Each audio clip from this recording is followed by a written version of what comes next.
सभी भाइयों और बहनों को मेरी तरफ से जय मसीह की। मेरा विश्वास है कि आप सभी लोग प्रभु यीशु मसीह के अनुग्रह से बहुत ही अच्छे होंगे। तो आइए हम सबसे पहले प्रभु के नाम को महिमा देते हैं, क्योंकि वो महिमा की योग्य है। आज मैं बाइबल में से एक सच्ची कहानी को लेके आया हूँ। इस कहानी को मेरा विश्वास है कि आपने पहले भी सुना होगा, बट खुदा के वचन को हम जितनी बार भी सुने और पढ़े तो परमेश्वर उस वचन के द्वारा हर बार हमें नई बात ही सिखाते हैं।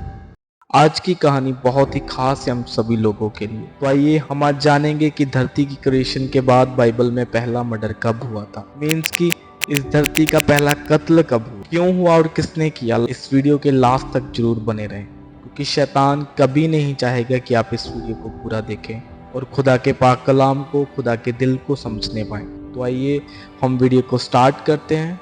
जो लोग हमारे इस चैनल में नए हैं वो हमारे चैनल को सब्सक्राइब कर लें और बेल आइकन के बटन को जरूर प्रेस कर लें कि आप भी हमारी यूट्यूब फैमिली का हिस्सा बने। जब आदम अपनी पत्नी हवा के पास गया तब उसने गर्भवती होकर केन को जन्म दिया और कहा, मैंने यहोवा की सहायता से एक पुरुष पाया है। फिर वह उसके भाई हाबिल को भी जन्मी और हाबिल तो भेड़ बकरियों का चरवाहा बन गया, परंतु केन भूमि की खेती करने वाला एक किसान बना। कुछ दिनों के पश्चात केन यहोवा के पास भूमि की उपज में से कुछ भेंट ले आया और हाबिल भी अपनी भेड़ बकरियों के कई एक पहलौठे बच्चे भेंट चढ़ाने ले आया और उनकी चर्बी भेंट चढ़ाई। तब यहोवा ने हाबिल और उसकी भेंट को तो ग्रहण किया, परंतु केन और उसकी भेंट को उसने ग्रहण न किया। तब केन अति क्रोधित हुआ और उसके मुंह पर उदासी छा गई।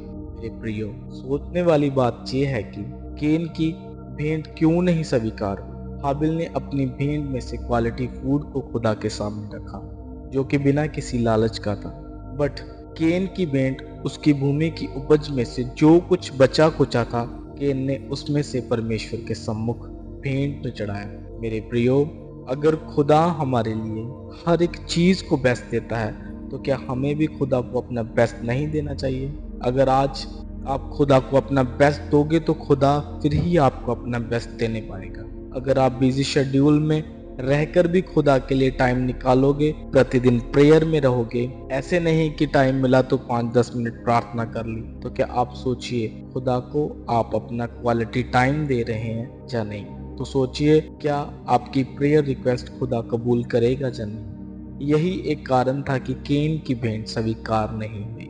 तब यहोवा ने केन से कहा, तू क्यों क्रोधित हुआ और तेरे मुंह पर उदासी क्यों छा गई। यदि तू भला करे तो क्या तेरी भेंट ना स्वीकार होगी। यदि तू भला ना करे तो पाप द्वार पर छिपा रहता है और उसकी लालसा तेरी और होगी और तू उस पर प्रभुता करेगी। तब केन ने अपने भाई हाबिल से कुछ कहा और जब वे मैदान में थे तब केन ने अपने भाई हाबिल पर चढ़कर उसे घात किया। मीन्स मेरे प्रियो, केन एक जेलसी रखने वाला इंसान था।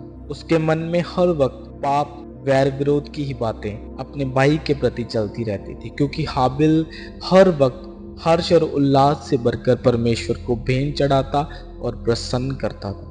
इसीलिए केन अपने भाई हाबिल से जेलसी रखता था। मेरे प्रियो, इससे ये भी सिद्ध होता है कि परमेश्वर हमारी भेंटों से प्रसन्न नहीं होता, परमेश्वर हमारे साफ हृदय से प्रसन्न होता है कि कैसे हम खुदा के सम्मुख जाते हैं। जैसे कि प्रभु यीशु मसीह ने मत्ती अध्याय 5 उसकी 24 से 25 आयत में ये लिखा, इसलिए यदि तू अपनी भेंट वेदी पर लाए और वहां तो स्मरण करे कि मेरे भाई के मन में मेरी ओर से कुछ विरोध है, तो अपनी भेंट वहीं वेदी के सामने छोड़ दे और जाकर पहले अपने भाई से मेल मिलाप कर तब आकर अपनी भेंट चढ़ा। हालेलुया। यही चाहता है हमारा प्रभु कि जब भी हम खुदा के सम्मुख जाएं, आराधना स्तुति के द्वारा तो मन साफ करके किसी के प्रति भेदभाव ना रखते हुए जाएं और अपने दुश्मन को भी माफ करें। प्रभु ये भी बात बोल रहा है कि अगर तेरा किसी के साथ थोड़ा सा भी वैर विरोध है तो उसे भी माफ करके फिर खुदा के सम्मुख जा। हालेलुया। तो आइए हम फिर वापस अपनी कहानी पर चलते हैं। परमेश्वर ने कहा, अगर तू भला ना करे, मीन्स अपने आप को ना समझाए, अपनी हैबिट्स को तू चेंज ना करे, तो पाप तेरे द्वार में छुपा रहेगा। अर्थात तेरे जीवन में पाप हमेशा के लिए ही रहेगा और उसकी लालसा मीन्स उसका सारा ध्यान तेरी ओर ही रहेगा और तू सिर्फ क्रोध, वैर विरोध के ऊपर ही प्रभुता करेगा। मीन्स कि तू सिर्फ शैतान की आज्ञाओं का ही पालन करेगा। मेरे प्रियो, आपने देखा होगा कि जब कोई भी आदमी गुस्से में होता है तो बहुत कुछ अपने छोटे बड़े को बोल देता है।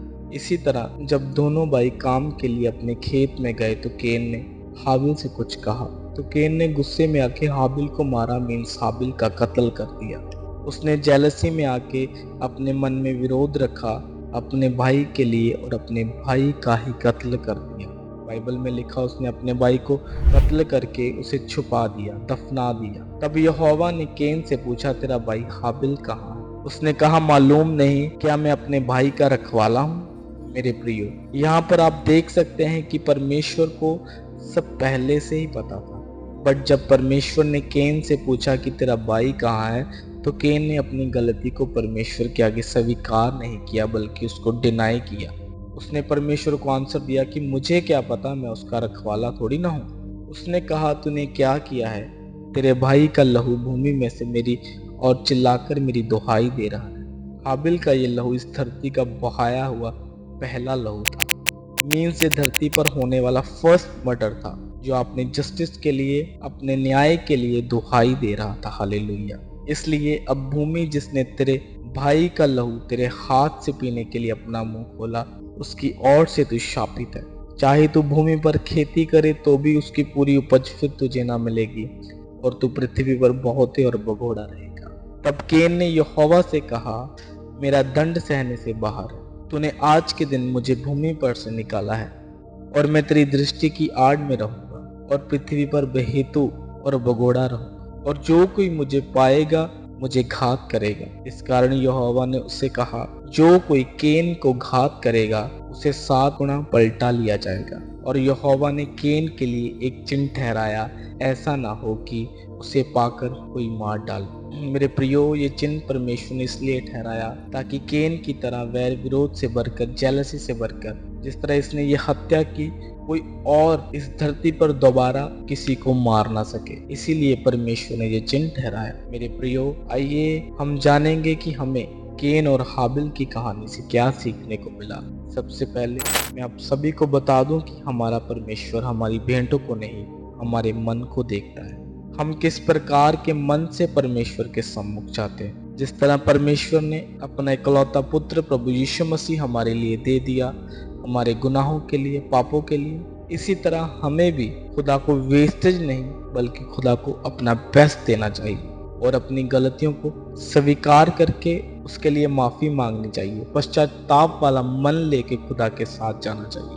और जब भी आप खुदा के सामने जाएं, अपने कीमती टाइम में से खुदा के लिए टाइम निकालें, प्रार्थना करें, हर एक चीज में से खुदा को अपना बेस्ट दें। खुदा के वचनों को रीड करें, बिना किसी एक्सक्यूज के साथ खुदा के साथ बढ़ते जाएं। मेरा विश्वास है कि खुदा आपकी भेंटों को भी रिसीव करेगा। हालेलुया। मेरा विश्वास है कि आप सभी को इस कहानी से बहुत कुछ सीखने को मिला होगा। इस वीडियो को ज़्यादा से ज़्यादा शेयर करें और हमारी मदद करें परमेश्वर का सुसमाचार फैलाने में, क्योंकि परमेश्वर प्रभु यीशु मसीह की यही इच्छा थी। इस वीडियो को सुने और देखे जाने पर आप सभी को आशीष और बरकत मिले। आमीन।